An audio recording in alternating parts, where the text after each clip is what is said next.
हनुमान जी क्या नहीं कर सकते हैं। सुग्रीव को मित्रता निभाते हुए उनका खोया हुआ राज दिला सकते हैं। प्रभु श्री राम जी को उनकी खोई हुई जानकी दिला सकते हैं। रावण के भाई विभीषण को दिया हुआ वादा पूरा करते हुए उन्हें उनका राजपाट दिला सकते हैं। पाताल जाकर अहिरावण महिरावण की भुजा उखाड़कर उन्हें सीधा स्वर्ग सिधार सकते हैं। और जब बात आए लक्ष्मण के प्राणों पर तो महावीर विक्रम बजरंगी सीधा का सीधा पहाड़ी उठा लाते हैं। हनुमान जी के लिए बहुत ही सटीक बात कही गई है।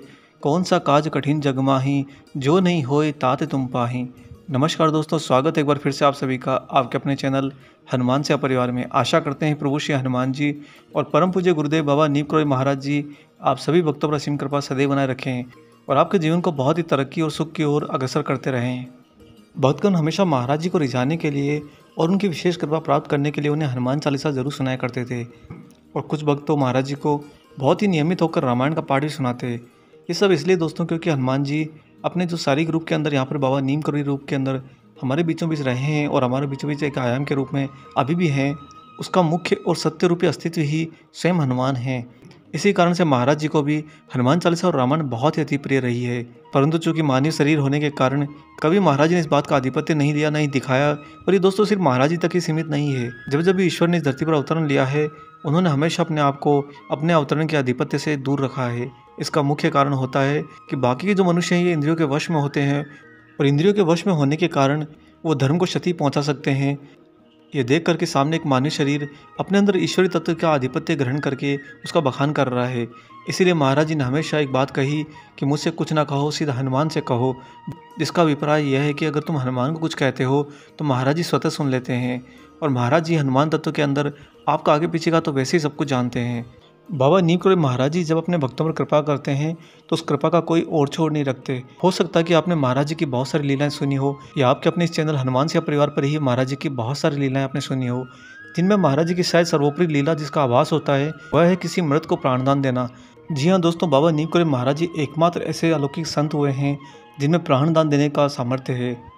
परंतु महाराज जी की एक ऐसी अद्भुत घटना भी है जहाँ पर महाराज जी ने प्राणदान से भी बड़ी लीला करी और वह थी किसी धरती पर अवतरित होती जीवात्मा को सही से धरती पर लाना। जब उसके जीवन में आड़े आ रहा हो, उसके पुराने जन्मों का कष्ट और उन कष्टों के कारण इस जीवन के अंदर बहुत बड़ा संकट आ गया हो, उस जीवात्मा के धरती पर शारीरिक रूप में अवतरित होते समय। यह बहुत ही अनोखा किस्सा है और ये आपकी महाराज जी में दृढ़ता को और ज़्यादा बढ़ाएगा। और वीडियो देखकर आपके मन में हनुमान जी महाराज जी के लिए एक ही बात निकलेगी कि बाबा और महाराज जी क्या नहीं कर सकते।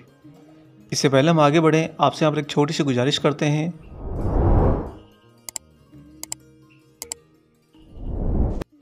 आइए अब ले चलते हैं आपको सीधा महाराज जी की इस बहुत ही अलौकिक घटना पर। और दोस्तों इस वीडियो में आप यह भी जानेंगे कि हनुमान जी को जो हनुमान चालीसा सुनाई जाती है वो कितनी और कैसे हनुमान चालीसा सुनाने पर हनुमान जी की विशेष कृपा हो ही जाती है। इलाहाबाद में श्री कन्हैया लाल श्रीवास्तव महाराज जी के बहुत ही परम भक्त थे। कन्हैया लाल जी महाराज जी की अक्सर आरती किया करते थे। जब भी कैंची धाम जाते तो वृद्ध अवस्था होने के बावजूद वो महाराज जी की बड़े ही तन्मयता के साथ, बड़े ही प्रेम भाव के साथ बाबा महाराज जी की आरती किया करते। और दोस्तों उस आरती के समय जो महाराज जी की मुद्रा होती थी वह वास्तव में हनुमान मुद्रा होती थी। हनुमान जी का अस्तित्व पूर्ण रूप से अपने अंदर समेटे हुए महाराज जी उस समय अपने भक्तों को अपने सानिध्य का रस दे रहे होते हैं। कन्हैया लाल जी ने महाराज जी को निधन से पहले एक वचन लिया था कि महाराज जी मेरे परिवार पर अपना आशीर्वाद बनाए रखिएगा। तो बाबा महाराज जी ने भी उनको वचन दे दिया था। इसके फलस्वरूप कन्हैया लाल जी के निधन के उपरांत उनकी प्रार्थना के अनुसार महाराज जी उनके परिवार पर सदैव कृपा बनाए रखे। एक बार की घटना है जब कन्हैया लाल की बड़ी बहू श्रीमती मिनी के ममेरे भाई बबलू की पत्नी नुपुर के गर्भ ठहरा हुआ था और उनके प्रसव के पूर्व ही उन्हें थोड़ा कुछ कष्ट सा महसूस होने लगा। ऐसे समय के अंदर परिवार घबरा जाता है और तुरंत नज़दीकी डॉक्टर की सलाह लेता है और यही उनके परिवार ने भी किया। जब उन्होंने डॉक्टरों को दिखाया तो डॉक्टर ने अल्ट्रासाउंड करने के लिए कह दिया।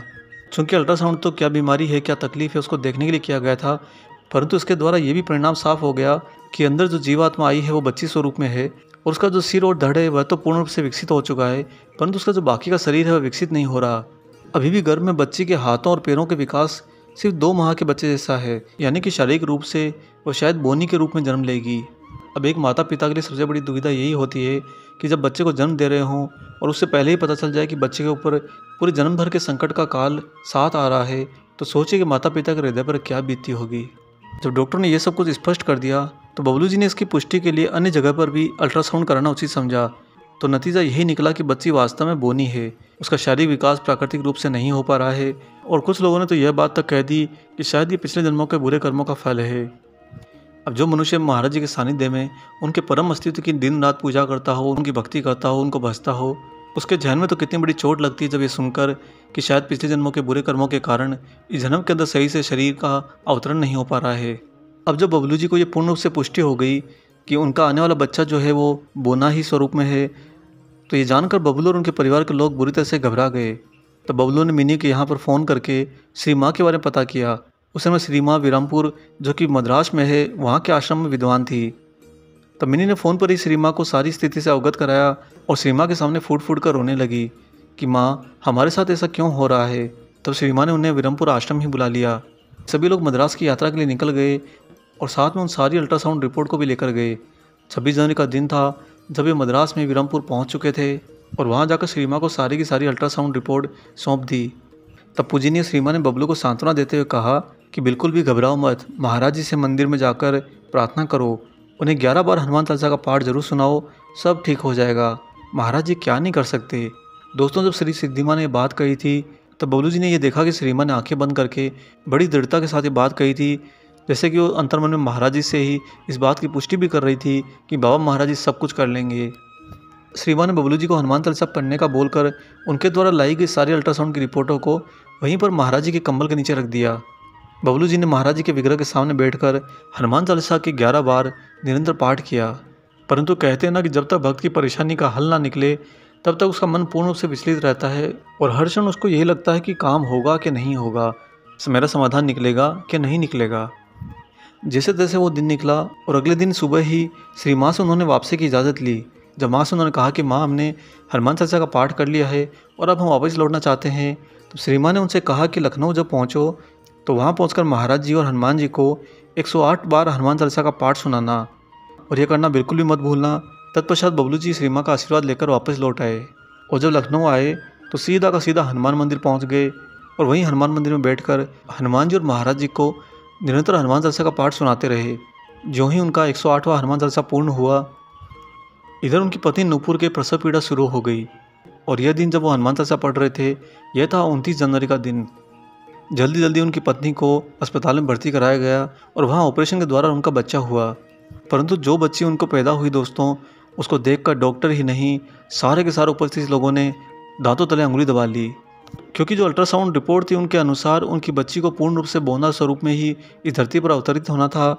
परंतु जब बच्ची पैदा हुई तो उन्होंने पाया कि उसके सारे के सारे अंग पूर्ण रूप से विकसित हो रखे हैं और वास्तव में देखने में वो एक देव कन्या से कम नहीं लग रही थी। इतनी खूबसूरत बच्ची थी कि सभी लोग बस ईश्वर को धन्यवाद कर रहे थे। इस घटना के बाद बबलू जी का महाराज जी में बहुत ही अथाह दृढ़ विश्वास बन गया। वे जान गए कि ना सिर्फ महाराज जी एक मृत को प्राणदान दे सकते हैं, अभी तो महाराज जी तो एक जीवात्मा को धरती पर अवतरित होते हुए उसके सारे पाप कर्मों को काटते हुए उसे एक बहुत ही सुंदर जीवन का आयाम भी दे सकते हैं। इस घटना के बाद मार्च महीने में श्रीमती नूपुर मिनी के साथ अपने सर्वांग सुंदर कन्या को लेकर श्री माँ महाराज जी के श्री चरणों में रखने के लिए वृंदावन पहुंची। जब वह अपनी नई जन्मी उस सुंदर कन्या को लेकर श्री माँ के पास पहुंची तो श्री माँ ने पुनः वही बात कही। श्री माँ ने कहा कि महाराज जी क्या नहीं कर सकते, केवल विश्वास होना चाहिए, शरणागति चाहिए। बाबा का आशीर्वाद रहा है, इसलिए गर्भ में स्थित बेडोल शिशु को भी सर्वांग सुंदर कन्या बनाकर उतार दिया। इस धरा पर महाराज जी के ऊपर उनके भक्त के विश्वास और शरणागति ने जिन जिन लोगों ने जीवन में महाराज जी और हनुमान जी की शरण ली है उनके जीवन में वास्तव में कोई कष्ट कभी नहीं आने देते। ऐसे हैं करुणा निधान बाबा नीमकंठ महाराज जी। आशा करते हैं आज का ये अलौकिक महाराज जी का प्रसंग आपको पसंद आया हो। वीडियो अगर अच्छा लगा है तो जाने से पहले इसे लाइक जरूर कर दीजिएगा। अगर आपने चैनल को सब्सक्राइब नहीं किया है तो चैनल को भी सब्सक्राइब कर लीजिए, साथ ही बेल आइकन को ऑन कर लीजिए। मिलेंगे दोस्तों बहुत जल्दी ही एक और ऐसे ही अलौकिक अंक के साथ। तब तक अपना और अपने माता पिता का संपूर्ण ख्याल रखिए और परम प्रभु श्री राम जी का निरंतर गुणगान करते हुए बाबा हनुमान और हमारे प्यारे बाबा नीमकंठ महाराज जी की निस्वार्थ होकर सेवा करते रहिए। जय सिया राम।